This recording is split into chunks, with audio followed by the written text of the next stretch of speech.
موسیٰ علیہ الصلوۃ والتسلیم کا زمانہ جادوگری کا زمانہ تھا. بڑے بڑے جادوگر اپنے اپنے کرتب دکھاتے تھے. قرآن عظیم میں اللہ رب العزت یوں ارشاد فرماتا ہے، اے انسانوں، بے شک تمہارے پاس ایک واضح دلیل آئی اور ایک چمکتا ہوا کھلا ہوا نور تمہارے پاس آیا. یہ واضح دلیل کیا ہے اور یہ روشن نور کیا ہے؟ مفسرین فرماتے ہیں دلیل سے مراد بھی ذات مصطفیٰ ہے اور چمکتے ہوئے نور سے مراد بھی ذات مصطفیٰ ہے صلی اللہ تعالی علیہ وسلم. دلیل کہتے ہیں کسی کے ذہن میں موجود شک و شبہ کو دور کرنے والی چیز. اب وہ جب نبیوں کے ساتھ آتی ہے تو اسی کو معجزہ کہتے ہیں. اور آج کی اس گفتگو میں ہم نے موضوع سخن بنایا ہے معجزات مصطفیٰ صلی اللہ تعالی علیہ وسلم. اللہ کے نبی صلی اللہ تعالی علیہ وسلم کے معجزات، یہ عربک ورڈ ہے معجز، جس کا مطلب ہوتا ہے عاجز کرنے والی چیز، سامنے والے کو ڈھیر کر دینا. اس کو عربی میں کہتے ہیں معجز کر دیا. یہ نبیوں کے ساتھ اللہ تبارک و تعالیٰ نے ایک قوت ایسی بھیجی کہ وہ اپنی حقانیت کے لیے دلیل کے طور پر کوئی ایسی چیز ظاہر فرماتے ہیں جو عام انسانوں کے سمجھ میں نہ آ سکے. اسی کو معجزہ کہتے ہیں. معجزے کی چند شرطیں ہیں، یہ یاد رکھیں. نبی سے صادر ہوگی تو معجزہ ہے. کوئی جھوٹا آدمی ایسا کرتب کر کے دکھائے تو اسے جادو کہا جا سکتا ہے، شعبدہ بازی کہا جا سکتا ہے. اللہ کا نبی اپنی حقانیت کے لیے، اپنے رسول ہونے کے لیے، اپنے نبی ہونے کے لیے جو دلیل پیش کرتا ہے وہی معجزہ ہے. تقریباً سارے نبیوں کو اللہ تعالیٰ نے اس شان سے دنیا میں مبعوث فرمایا، کسی نہ کسی معجزے کے ساتھ ہی انہیں بھیجا. سارے نبیوں کے معجزات اس مختصر سی مجلس میں گنائے نہیں جا سکتے، لیکن نبی جو معجزہ لے کر کے آتا ہے وہ اپنی قوم کے درمیان جس چیز کی ضرورت ہوتی ہے، جس چیز کا ماحول ہوتا ہے وہی لے کر کے آتا ہے. اب مثال کے طور پر موسیٰ علیہ الصلوۃ والتسلیم کا زمانہ جادوگری کا زمانہ تھا. بڑے بڑے جادوگر اپنے اپنے کرتب دکھاتے تھے، جس کو نظر بندی کہہ سکتے ہیں عام آپ، یا اس کو آپ میجک سمجھ لیں. آج بھی میجیشین ہے، وہ صرف نظروں کا دھوکہ ہوتا ہے. میجیشین کو خود معلوم ہوتا ہے کہ میں کوئی چیز بدل نہیں سکتا. کچھ لوگ تو نظر چرا کر کے اتنی تیز کام کرنے کے ماہر ہوتے ہیں کہ وہ چیز کو بدلتے بھی نہیں.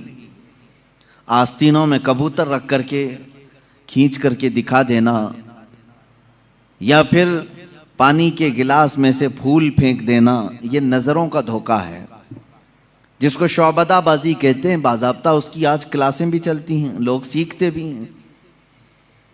زمانہ موسیٰ علیہ الصلوۃ والتسلیم میں جو کرتب دکھائے جا رہے تھے وہ تو جادو کا کمال تھا. یہ وہ زمانہ تھا جب لوگ جادو کرتے تھے اور بہت ساری چیزوں کو بدل کر کے دکھا دیتے تھے. اسی لیے فرعون نے موسیٰ علیہ السلام کے مقابلے کے لیے جادوگروں کو ہی بلایا تھا، اس کا مقابلہ کرو. اور جادوگروں نے موسیٰ علیہ السلام کے سامنے جو چیز پیش کی وہ چھوٹی چھوٹی رسیوں کو زمین پر پھینک کر سانپ بنا کر کے دکھایا. سب سانپ بن کر کے زمینوں پر دوڑ رہے تھے. اللہ تعالیٰ نے موسیٰ علیہ السلام کو اس زمانے کا جو معجزہ عطا کیا تھا وہ آپ کا عصا ہے. جب وہ زمین پر ڈالتے تو اژدہا سانپ بن جاتا تھا، پھر اگر اسے پکڑ لیتے تو پھر لکڑی ہو جاتا. موسیٰ علیہ الصلوۃ والتسلیم نے جادوگروں کے مقابل میں اپنے عصا کو زمین پر پھینکا، وہ بڑا سانپ اور اژدہا بن کر کے سارے جادوگروں کے سانپوں کو ایک ہی سانس میں نگل گیا. اب اس سانپ کی ہیبت ایسی تھی کہ وہاں جو موجود تھے جادوگر، انہوں نے کہا آمنا برب موسیٰ و ہارون، ہم سب موسیٰ اور ہارون کے رب پر ایمان لے آئے. دوسرا جادو تو اب انہیں دکھانا بھی نہیں تھا، سیدھے وہ ایمان کی بات کر گئے. تو نبی جو ہے اپنے معجزے سے سامنے والوں کا عاجز کر دیتا ہے. اس میں واقعے میں آپ نے سمجھا کچھ؟ اگر یہ عام لوگوں کے پاس دکھایا جاتا تو ظاہر سی بات ہے ہم سمجھ لیتے کہ ہاں عام آدمیوں کو اس طرح کر کے دکھائیں گے تو ان کے ذہنوں پر حکومت طاری ہو جائے گی. لیکن موسیٰ علیہ السلام نے ان لوگوں کو عاجز کیا تھا جو آلریڈی جادوگر تھے، وہ جانتے تھے چیزوں کو بدلنا.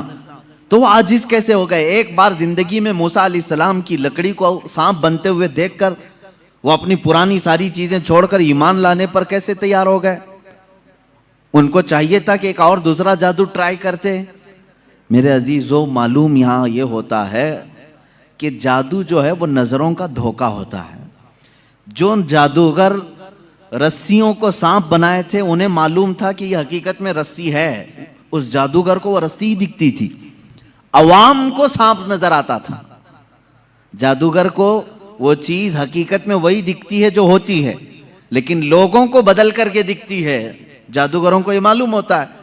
لیکن موسیٰ علیہ السلام نے جو لکڑی زمین پر ڈالی تھی وہ جادوگروں کے نظر میں بھی لکڑی نہیں دکھ رہی تھی، وہ حقیقت میں سانپ بنی ہوئی تھی. یہ معجزے اور جادو میں فرق ہے. جادو جو ہے نظروں کا دھوکہ ہو سکتا ہے اور معجزہ حقیقت کو تبدیل کر دیتا ہے، حقیقت کو بدل دیا جاتا ہے. عیسیٰ علیہ السلام کو اللہ رب العزت نے جو معجزہ عطا فرمایا، مردوں کو زندہ کرنا. آپ مٹی کے پرند بناتے تھے، پرندے، اس میں پھونک مارتے تھے تو وہ اڑنے لگ جاتے تھے. مادرزاد اندھے، پیدائشی جو اندھے یا کوڑ کی بیماری یا سفید داغ والے ہوں، ان کے جسم پر آپ ہاتھ رکھ دیتے وہ شفا یاب ہو جاتے ہیں، وہ صحیح ہو جاتے تھے. اور یہ بات ادھر ادھر کی کتابوں سے نہیں، اللہ کی کتاب سے ہے. اللہ رب العزت نے قرآن پاک میں خود ارشاد فرمایا، عیسیٰ علیہ السلام کا قول ہے، وَأُبْرِئُ الْأَكْمَحَ وَالْأَبْرَصَ وَأُحْيِي الْمَوْتَى بِإِذْنِ اللَّهِ. میں اندھوں کو صحیح کر دیتا ہوں، کوڑیوں کو صحیح کر دیتا ہوں، اور مردوں کو زندہ کر دیتا ہوں اللہ کے حکم سے. عیسیٰ علیہ السلام، اگر عیسیٰ علیہ السلام سے یہ سارے کام صادر ہوں تو یہاں کوئی شرک کا فتویٰ نہیں لگا تھا کہ غیر اللہ سے ایسے کام نہیں ہو سکتے. نبی بھی تو غیر اللہ ہیں. یہی بات اگر ہم سلطان بغداد کے بارے میں کہیں تو یہ کہتے ہیں یہ کہانیاں ہیں ان کی. میرے عزیزو، کیا رسول پاک صلی اللہ علیہ وسلم نے نہیں فرمایا میری امت کے اولیاء بنی اسرائیل کے انبیاء کی طرح ہیں؟ بنی اسرائیل کے انبیاء جس طرح سے معجزات دکھاتے تھے، امت مصطفیٰ کے اولیاء اپنی کرامات دکھاتے ہیں. کرامت حق ہے. عیسیٰ علیہ الصلوۃ والتسلیم کا یہ معجزہ تھا. دیگر انبیاء اکرام علیہ السلام کو بہت سارے معجزے دیے، جیسے حضرت داؤد علیہ السلام، ان کے ہاتھ میں لوہا آتا تو نرم ہو جاتا تھا. وہ لوہے کو اپنے ہاتھ سے جیسی شکل چاہتے تھے بنا دیتے تھے. لوہے کا لباس بناتے، لوہے کی ٹوپیاں بناتے، لوہے کی چیزیں بناتے. لیکن لوہے کو انہیں آگ میں تپانے کی ضرورت نہیں پیش آتی. وہ اپنے ہاتھ میں جیسے ہم آٹے کو بنا سکتے ہیں اس طرح سے وہ لوہے کو بنا سکتے تھے. یہ اللہ کے نبی داؤد علیہ السلام کا معجزہ تھا.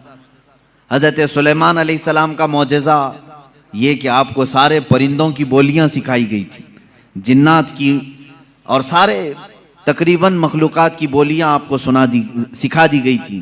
اور دوسری چیز آپ کو معجزے میں یہ دیا گیا کہ سلیمان علیہ السلام جس طرف چاہتے ہوا اس طرف چلتی. فَسَخَّرْنَا لَهُ الرِّيحَ، اللہ فرما رہا ہے ہم نے ہوا کو ان کے لیے تابع بنا دیا تھا، ان کے مسخر کر دیا تھا. پھر اتنا ہی نہیں، آج سے تقریباً 4000 سال پہلے سلیمان علیہ السلام نے اپنے تخت کو ہوا میں اڑایا ہے. یہ ایروپلین کا زمانہ نہیں تھا، وہ ٹیکنالوجی کا دور نہیں تھا، لیکن سلیمان علیہ السلام کے حکم سے تخت ہوا میں اڑتا اور جس طرف آپ چاہتے اسی طرف آپ کو وہ سفر بھی کراتا. یہ آپ کا معجزہ تھا. جنات پر آپ کو حکومت دی گئی تھی. حضرت داؤد علیہ السلام، حضرت سلیمان علیہ السلام، حضرت موسیٰ علیہ السلام، حضرت عیسیٰ علیہ السلام، ان کے یہ مختصر معجزات میں نے آپ کے سامنے رکھی. تقریباً انبیاء اکرام علیہ السلام کو معجزے دیے گئے. حضرت صالح علیہ السلام کو ایک معجزہ اونٹنی کی شکل میں دیا گیا تھا، اس لیے کہ اس زمانے کے لوگ جس چیز کے قائل نہیں تھے اسی چیز کو معجزہ بنا کر کے بھیجا گیا ہے. یعنی عیسیٰ علیہ السلام کے زمانے میں لوگ یہ کہتے تھے مرنے کے بعد دوبارہ زندہ نہیں ہو سکتے. عیسیٰ علیہ السلام کو وہی معجزہ دے کر بھیجا اللہ نے, مردوں کو زندہ تم کر کے دکھاؤ. جب نبی کر کے دکھا سکتے ہیں تو اللہ دوبارہ کیسے نہیں زندہ کرے گا.